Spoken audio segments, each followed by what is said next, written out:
So, Mr. Thompson, thanks so much for spending some time with us today for our virtual state day. Thank you for having me. Appreciate it. So, what are some of your memories that you can share with us about what it was like playing in the Armory when you were part of the Iowa State men's basketball team? Well, just to give you a little background, the basketball team practiced a lot in the old men's gym, and our lockers were all there. And so there wasn't any lockers in the Armory in my first 2 years that I was playing basketball for Iowa State.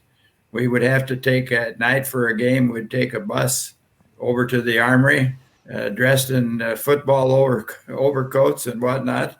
The floor was laid on the ground, the dirt. And so when you'd start to play, the portable floor would bounce up and down and produce dirt on the floor. And after we'd warmed up, we'd have to wash our hands before we started the game again. And we had no lockers. And so the teams were put in classrooms, and a chalkboard was put in there for each classroom for the opposing team and our team, so that the coaches could diagram plays that they wanted to do or go over their strategy for the game. What are some of your favorite memories, some of your favorite games maybe that you played there? Obviously, there's the infamous game against Kansas and Wilt Chamberlain, but what are some of your other favorite memories? Well, I had a game against Colorado where I made a shot from behind the half-court line at halftime. And then at the end of the game, we were tied, and I held the ball down to the very last shot and shot the last shot and made it, and we won the game by 2 points. Another game was we were playing Vanderbilt in my junior year, and Vanderbilt came in rated 4th or 5th in the country, and we beat them.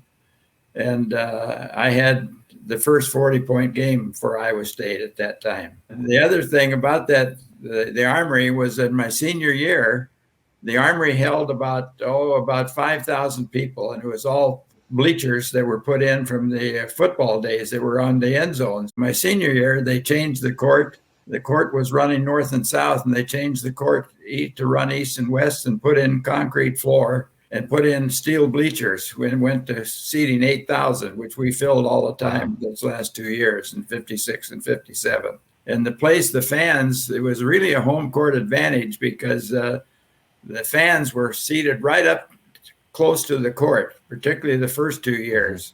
And then when they got the permanent steel bleachers my senior year, the people would stomp the bleachers, and the noise was terrific. It's an interesting shape with the arched ceiling there. I would imagine that kind of reverberated the noise, and with those steel bleachers, as you're talking about, what was the atmosphere like in the Armory?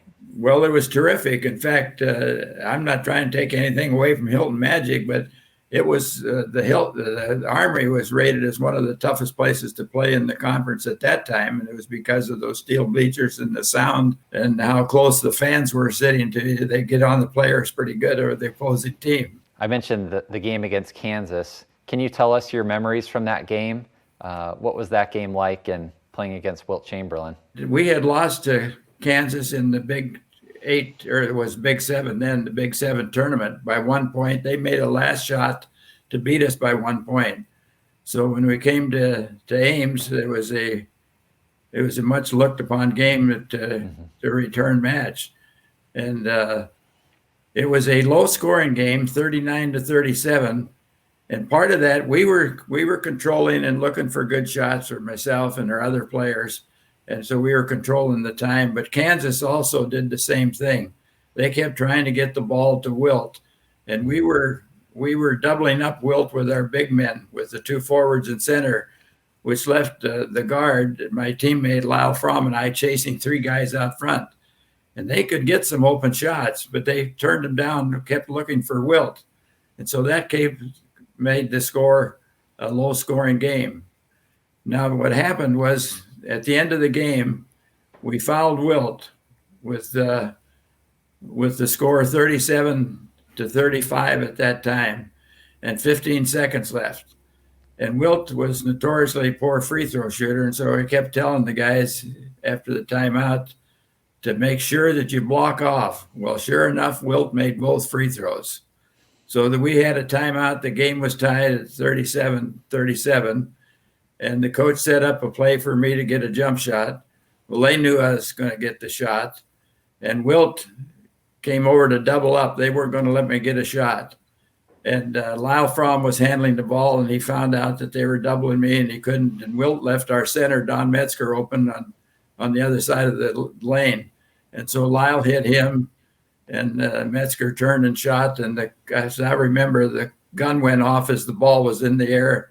The ball went through the basket, 39-37, and the crowd went crazy.